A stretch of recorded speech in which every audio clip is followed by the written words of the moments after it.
Hello বাবা, good morning. হ্যাঁ বাবা, কেমন আছিস? হ্যাঁ ঠিক আছি বাবা, আমি তো এখনো ঘুম থেকেও উঠিনি, সবে 5টা বাজে। আচ্ছা, তুই কোথায়?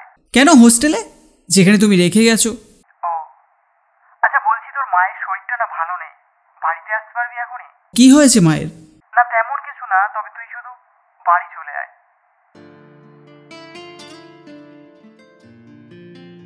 রাহুলের জীবনে সবথেকে বাজে দিন ছিল এটা, আর দিনটা সবার জীবনেই আসে। হ্যাঁ, যত দেরিতে আসবে তত ভালো। Someday we will lose our mother, hour father, hour brother, sister, everyone. Rahul তো জানতও না, বা বলা যায় তাকে কখনো বলাই হয়নি তার মায়ের ক্যান্সার রয়েছে, আর চিকিৎসাটাও ঠিকঠাক করা হয়নি, কারণ তার মা বাবা তার পড়াশোনার জন্য তাদের জীবনে এতটা কম্প্রোমাইজ করেছিল। রাহুল সরি বলতে পারেনি তার মাকে, কারণ সে যদি মন দিয়ে পড়তো তবে একটা নর্মাল স্কুলেও ভালো নাম্বার আনতে পারত। কিন্তু তার বাবা এটা ভেবেছিল যে হয়তো তার ছেলের মধ্যে কোনো খামতি নেই, হয়তো স্কুলটিতে রয়েছে, সেই জন্য সে অনেক দামি একটা স্কুলে অ্যাডমিশন করিয়ে দিয়েছিল। আর ঠিক তখন থেকে তাদের সব জমানো অর্থ খরচ হয়েছে। যদি রাহুল চাইতো তবে একটা নর্মাল স্কুলে থেকেও মন দিয়ে পড়াশোনা করতে পারত, কারণ এরকম অনেক এক্সাম্পল রয়েছে যারা নর্মাল স্কুলে থেকেও ভালো স্কোর করে দেখিয়েছে।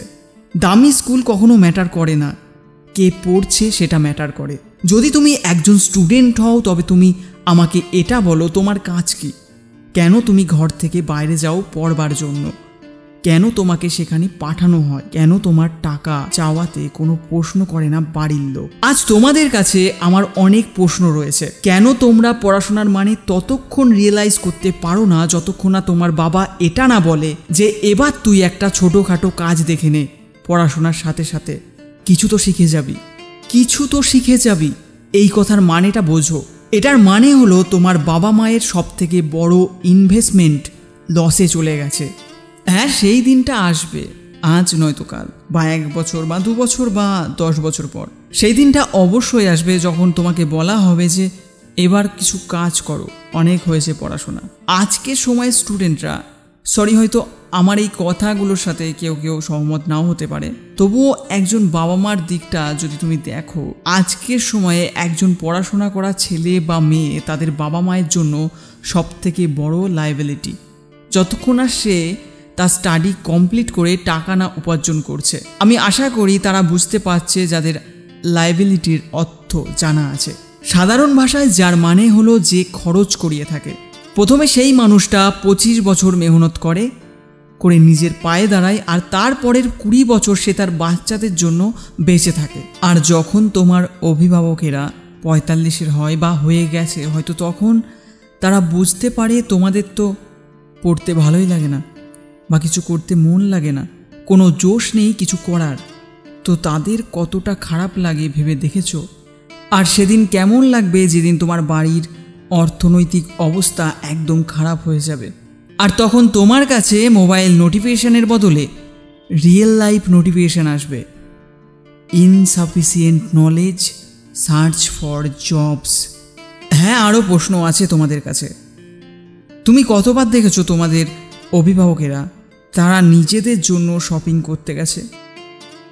আজ অবধি কতবার তোমার মাকে তুমি বলেছো যে মা, তোমার কখনো বাইরে বেরোতে ঘুরতে ফিরতে মন করে না?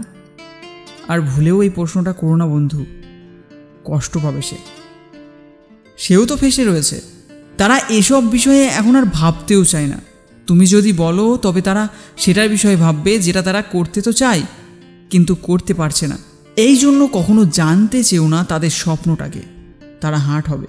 যদি আজ কিছু করতে চাও না তবে ডাইরেক্ট তাদেরকে সারপ্রাইজ দাও, যে যখন তোমার মা ঘুম থেকে উঠবে তখন সে তোমার ঘরের আলো জ্বলতে দেখবে আর বলবে, বাহ, আজ তো তুই তাড়াতাড়ি উঠেছিস।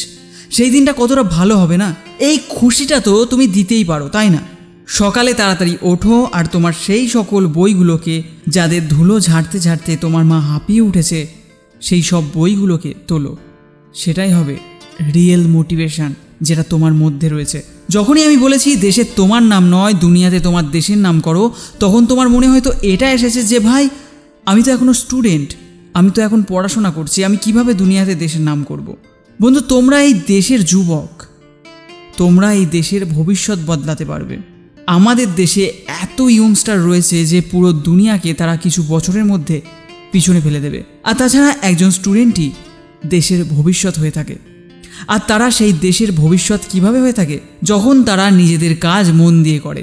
তুমি যাই করো না কেন, স্টাডি শেষ করার পর যে জ্ঞান তুমি বুক থেকে ইন্টারনেট থেকে নেবে, তুমি এটা দেখো যে তোমার ইন্টারেস্ট কিসে রয়েছে, আর তারপর যে কোনো কাজ হোক না কেন সেটাকে মন দিয়ে করো। দেশ অবশ্যই ওপরে উঠবে।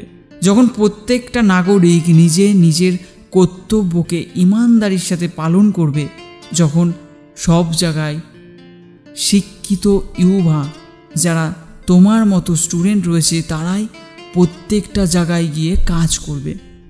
কেউ চাকরি করবে, কেউ বিজনেস করবে, কেউ কোম্পানি খুলবে, কেউ আবিষ্কার করবে। তবে তুমি কেন পারবে না? আমি তোমাকে প্রশ্ন করছি, কি খামতি রয়েছে তোমার মধ্যে? বা আজ অবধি কোন জিনিসের খামতি আছে তোমার কাছে? আর যদি এসেও থাকে সেটার সমাধান একমাত্র তুমি করতে পারো। যদি তুমি একজন স্টুডেন্ট হও তবে তোমার জন্য স্টাডি থেকে বেশি জরুরি আজকের ডেটে আর কি রয়েছে? সব কিছু থেকে জ্ঞান প্রাপ্ত করা আজকের সময়ে আর মন লাগিয়ে পড়ার থেকে বেশি জরুরি আজকের ডেটে আর কিচ্ছু নেই। কিচ্ছু নেই আমার বন্ধু। যে আজ বই থেকে মুখ সরিয়ে নেবে সে পরে প্রত্যেকটা কাজে খামতি বার করবে।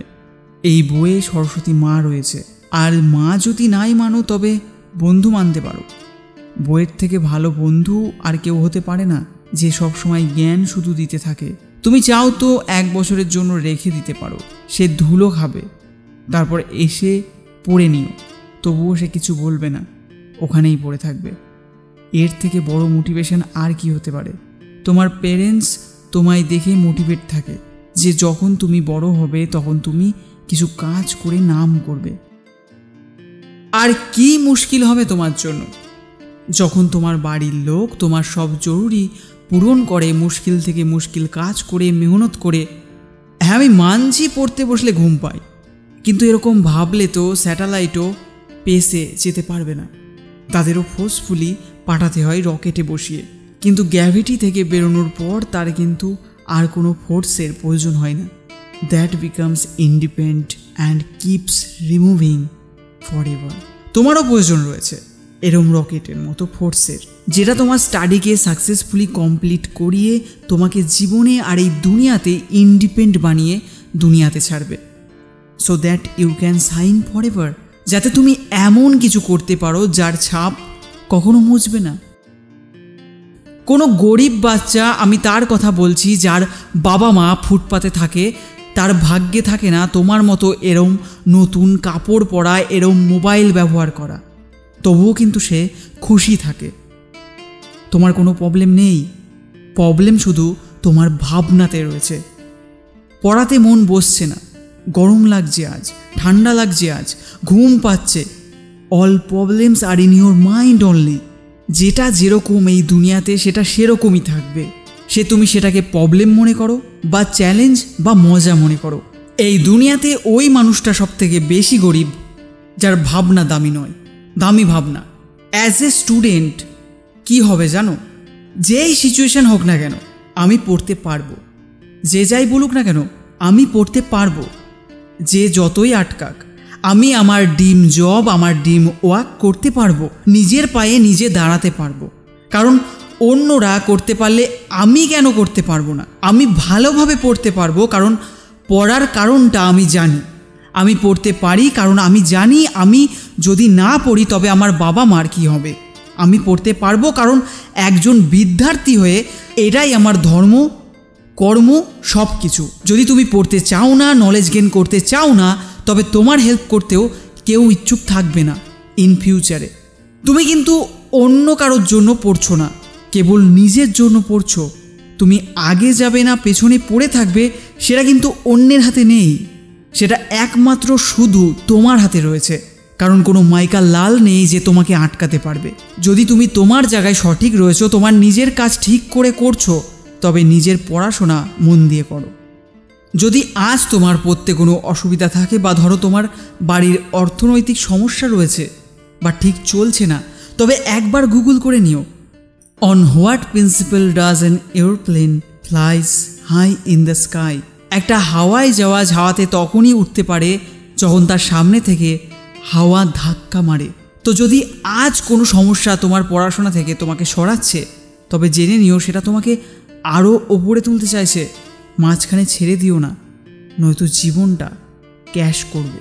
তুমি অনেক বড় বড় বই পড়েছো, তবে এই ভিডিওটা তার থেকেও অনেক ছোট। আমি আশা করি এই ভিডিওটাকে তুমি ঠিকই বুঝতে পারছো। Now you tell my dear brother and sister, আমার ভাই আমার বোন, তুমি কি ডিসাইড করলে এই ভিডিওটা দেখে?